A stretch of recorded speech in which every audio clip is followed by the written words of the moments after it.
There are 1,494 cases of coronavirus in Victoria. That is 7 more than yesterday. One of those 7 is connected to the Cedar Meats outbreak.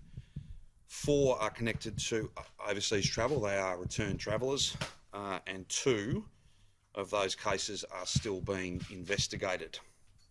We have, over these last 2 weeks, I want to start by saying how grateful, how impressed I am that 161,000 Victorians have come forward to get tested. It is a mighty effort, and I'm so grateful that we asked people to do that, and they have absolutely come forward in record numbers. This is by far and away the biggest testing program that our state has ever seen, and it's one that gives us options that we will act on today, and I'll come to that in just a moment. But those 161,000 Victorians, thank you so much to the lab technicians, to the public health team who have been taking those tests, processing those tests.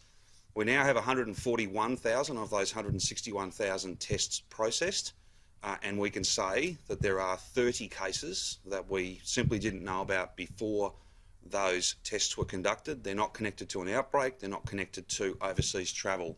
What that tells us is the virus is still with us. The virus is in the Victorian community, and it was the right thing to do to go and do that massive number of tests to confirm that, to basically show us that whilst the numbers are stable, there is a real need to be cautious. There is a need for us to take a small first step and all be vigilant in following a new set of rules. This is not over. I wish it were, but it is not over. And whilst we won't necessarily be doing 161,000 tests every fortnight, testing will be a feature of each day, each week, each month for the rest of 2020. So, what I want to do now is take you through the first lot of changes we will make to these rules. The first safe, cautious and appropriate step towards getting back to as normal a life, as normal a Victoria as we can hope for, until of course we get a vaccine for this virus. So, as you know, we have been asking Victorians to stay at home, and we've said there are 4 reasons to leave your home. We are adding a reason, we are adding a 5th reason, and we are changing one of those 4 reasons. Essentially, from 11:59 p.m. tomorrow night, Victorians will be able to have 5 guests to their home. They should be family and friends. After all, they're the people that mean the most to us in each of our lives, and that's where it's really hurt, I think, people not being able to connect with the people that are most important to them. So from just before midnight tomorrow night until the end of May, this next period will expire just before midnight on the 31st of May, so about 3 weeks' time, you will be able to have 5 family and friends come to your home. The reason it's family and friends is twofold. It is the group that's most important to all of us, and secondly, if there are outbreaks, we need to be able to contact trace, and obviously family and friends, people who are known to you, is going to be a much easier process than any alternative. Secondly, from the same time, 12:59 p.m. tomorrow night, groups of 10, no more than 10, will be able to participate in outdoor activities, sports activities, recreational activities, whether it be hiking, fishing, playing golf, going for a walk, kicking a footy. No more than 10, and there'll be obviously physical distancing and hygiene arrangements, common sense basically. The rules that have been in place to this point remain in place. There are some further changes to funerals, to weddings, to auction houses, to real estate auctions, to religious observance, small private prayer, other similar services. Not a full mass, not a full service, but some very discreet, we think, appropriate changes made there. There are some changes also to the way a number of community facilities work. For instance, some counselling services which we believe are really very important.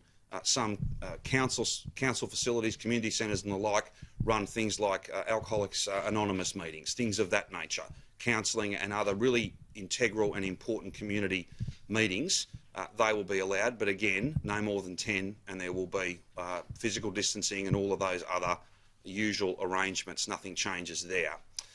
You've got a list that takes you through all of those changes, but the headline is you should still stay at home unless you are going out for one of those 5 reasons. The 4 everyone knows about. The 5th reason is to visit family and friends, but no more than 5 visitors can go to somebody else's home. On work, I would ask and encourage people, if you can work from home, you must work from home for the rest of May. Some people have not been able to do that, but a very large number of Victorians have been able to do that. I'd also say, whilst it is now allowed, or from midnight tomorrow night it will be allowed for you to go and have dinner or a visit with family and friends, that doesn't mean, and it is not an invitation, to be having a dinner party at every house every night. We have to use our common sense. We have to be proportionate. We have to recognise that this is far from over. This is an opportunity for a first step that is safe, cautious and appropriate. And that's what's most important.